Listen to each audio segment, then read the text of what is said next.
안녕하세요, 여러분. 저희는 축구계의 최신 소식을 전해드립니다. 뉴스를 좋아하신다면 채널을 구독해주세요. 감사합니다. 마지막 이적 속보. 이강인이 한국에서 A매치를 마치자마자 곧바로 프랑스로 이동해 다시 공격수로 선발 출전했고, 마침내 올 시즌 첫 득점까지 터뜨리며 경기를 지배하는 활약을 펼쳤습니다. 지금부터 그 소식을 새롭게 정리해 전해드리겠습니다. 2025-2026 시즌을 앞두고 이강인을 둘러싼 분위기는 매우 어두웠습니다. 2024-2025 시즌 겨울 이적 시장 이후 팀 내 경쟁 구도가 급격히 바뀌며 이강인은 어느새 사순위 자원으로 밀려났고 출전 시간은 눈에 띄게 줄어들었습니다. 특히 챔피언스리그 토너먼트에서는 교체 투입조차 쉽게 볼 수 없을 정도로 입지가 좁아져 있었죠.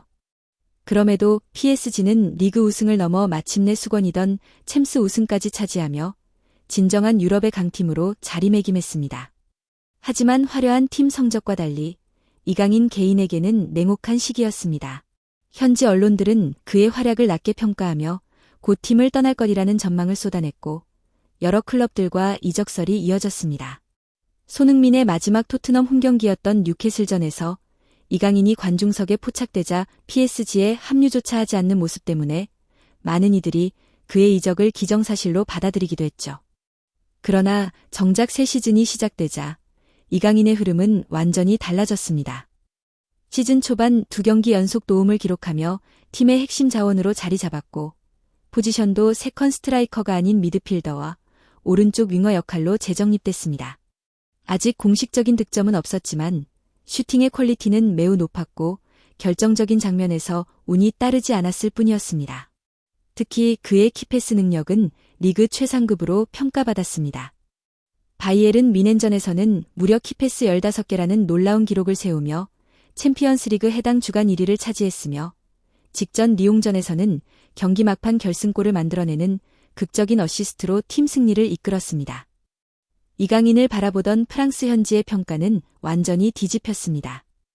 프랑스 현지 매체들은 이강인을 전면에 내세우며 극찬을 이어갔습니다. 과소평가되던 이강인은 결승골을 만들어내며 자신이 어떤 선수인지 증명했다.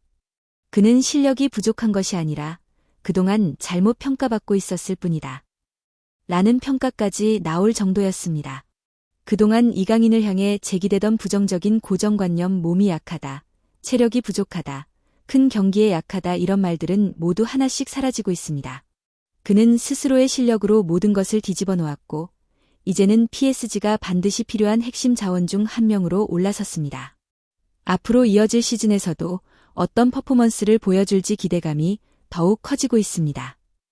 PSG 스타일과 맞지 않는다는 그동안의 선입견은 이번 시즌 완전히 무너지고 있습니다. 현지 팬 매체에서도 덴벨레와 두 자리를 대신할 새로운 핵심이 이미 팀 안에 있었다며 이강인의 상승세를 집중 조명했습니다. 다른 현지 매체 또한 지난 시즌 후반기 실망스러운 모습을 벗고 시즌 초반부터 최고의 경기력을 되찾으며 완벽한 부활을 증명하고 있다고 전했습니다. 그의 왼발킥은 PSG가 답답한 흐름에 빠졌을 때 경기를 풀어주는 조용하지만 결정적인 무기로 평가되고 있습니다. 물론 덴벨레, 하키미, 그리고 주요 자원들이 연달아 부상을 당하면서 이강인에게 기회가 주어진 것도 사실입니다. 하지만 지금 보여주는 퍼포먼스만 놓고 보면 부상자들이 돌아온 뒤에도 선발 경쟁을 충분히 자신 있게 펼칠 만큼 팀 전술에 완전히 녹아들었다는 점이 더 중요합니다. 현재 PSG는 12경기에서 8승 3무 1패를 기록하며 리그 최상위권을 유지하고 있었지만 마르세유가 먼저 승리를 거두면서 잠시 2위로 내려앉은 상황이었습니다. PSG라는 팀의 위상을 생각하면 선두 자리를 빼앗기는 건 결코 용납할 수 없는 일입니다. 그런 의미에서 이번 13라운드 12위 르아브르전은 반드시 승리가 필요한 경기였습니다. 이강인은 한국에서 A매치 2경기를 모두 소화하고 단 며칠 만에 합류했음에도 예상대로 선발 명단에 이름을 올렸습니다. 체력적으로 부담이 클 수밖에 없는 상황이지만 이런 때일수록 출전에 팀 승리를 이끈다면 체력 약하다는 오래된 오해까지 완전히 지워낼 수 있는 절호의 기회이기도 했습니다. 선발 라인업을 보면 핵심 선수들이 제법 빠져 있어 완벽한 베스트라고 보기는 어렵지만 홈 경기라는 점에서 충분히 승산이 있는 구성이라 할 수 있었습니다.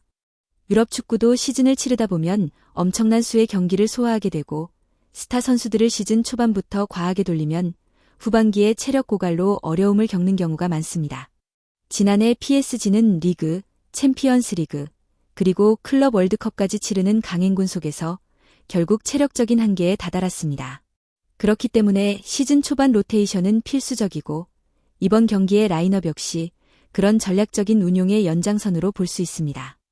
이강인은 그 복잡한 상황 속에서도 자신의 존재감을 강하게 드러내며 팀의 중요한 축으로 자리 잡고 있습니다. 그의 활약은 단순히 대체 선수의 차원을 넘어 부상자들이 돌아와도 쉽게 밀려나지 않을 만큼 확실한 경쟁력을 증명하고 있습니다. 앞으로도 그의 역할과 영향력은 점점 더 커질 것으로 보입니다. 파리 생제르맹의 라인업을 보면 핵심 자원들이 일부 빠져 있음에도 전력의 두께가 그대로 드러났습니다. 이런 구성으로도 리그 선두권을 추격하고 챔피언스 리그까지 버텨낸 뒤 시즌 후반부에 완전체 라인업으로 폭발력을 내겠다는 흐름처럼 보이기도 했습니다. 물론 모든 주전급 선수들이 복구한다면 이강인이 계속 경쟁에서 살아남는 것이 쉽지는 않을 겁니다. 올해 발롱도르 수상자와도 포지션 경쟁을 해야 하니 그만큼 부담이 클 수밖에 없죠. 경기는 시작부터 PSG가 흐름을 장악했습니다. 전반 7분, 이강인은 박스 바깥에서 강력한 중거리 슛을 날렸지만 골키퍼 정면으로 향하며 아쉽게 득점으로 이어지진 못했습니다. 그러나 경기 초반임에도 불구하고 양 팀을 통틀어 가장 높은 평점을 기록하며 존재감을 뚜렷하게 보여주고 있었습니다. 세트피스 역시 이강인이 전담했고 그의 예리한 킥은 공격 전개마다 위협적인 장면을 만들었습니다. 강팀에서 이렇게 확실한 중심 역할을 하니 팬들의 기대가 커질 수밖에 없습니다.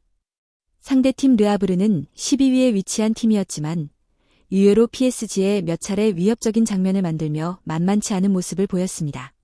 PSG가 경기 주도권을 쥐고 있었음에도 결정적인 한 방이 부족했고 되려 2번의 실점 위기를 맞기도 했습니다. 홈 경기에서 다소 답답한 흐름이 이어지던 그때 전세를 뒤집은 건 역시 이강인이었습니다. 전반 29분 왼쪽에서 올라온 멘데스의 크로스가 수비와 혼전 끝에 이강인 쪽으로 흘렀고 그는 지체 없이 발리로 연결했습니다. 좁은 공간, 낮은 기대 득점 상황이었지만 완벽한 타이밍과 정확도로 골문을 흔들며 시즌 첫 득점을 기록했습니다. XG 0.15라는 어려운 상황을 실력으로 극복해낸 장면이었고 이강인의 결정력이 다시 한번 빛을 발하는 순간이었습니다.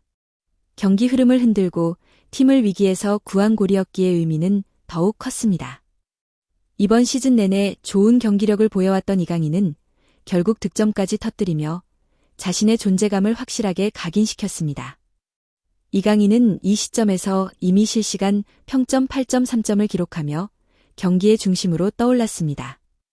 시즌 초반부터 공격적으로 활용되면서 두 자릿수 득점까지 기대될 정도로 컨디션이 좋았는데 이번 시즌도 흐름이 심상치 않습니다.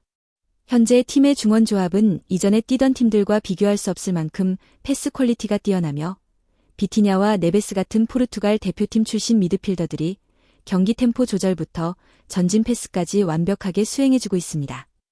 여기에 측면에서는 멘데스라는 리그 최정상급 풀백이 활약하며 공수 모두에서 무게감을 실어주고 있고 이강인의 날카로운 킥력은 상대가 조금이라도 공간을 허용하면 곧바로 위협적인 장면으로 이어지기 때문에 팀 전체의 공격 전개가 훨씬 더 살아나는 모습입니다. 게다가 곧 챔피언스 리그에서 토트넘과 맞대결이 예정되어 있어 많은 팬들의 관심이 집중되고 있습니다. 흥미로운 점은 이강인이 지난 시즌에도 같은 상대인 르아브르를 상대로 득점을 기록했다는 사실입니다. 전반이 끝났을 때 점유율은 66대 34로 일방적인 흐름이었고 슈팅 수는 12개, 빅찬스는 3번이었지만 코너킥은 의외로 2개에 그쳤습니다. 이강인은 최근 리그, 챔스, 국가대표 일정까지 포함해 5경기에서 4개의 공격 포인트를 올리는 폭발적인 활약을 펼치고 있어 그 가치를 더욱 증명하고 있습니다. 후반에 들어서자 감독은 과감한 선택을 내렸습니다. 며칠 뒤 치러질 토트넘과의 중요한 챔스 일정을 고려해 이강인의 체력 안배를 택한 것입니다. 후반 10분도 되기 전에 주 포지션이 왼쪽 윙인 바르콜라와 교체를 진행했죠. 이후 파리 공격진은 추가 득점을 이어가며 다시 리그 1위 자리를 되찾았고 경기 전반적인 영향력을 고려하면 이강인이 MOM에 선정될 가능성이 매우 높아 보입니다. 이번 경기에서도 그는 자신의 존재감을 다시 한번 증명했습니다.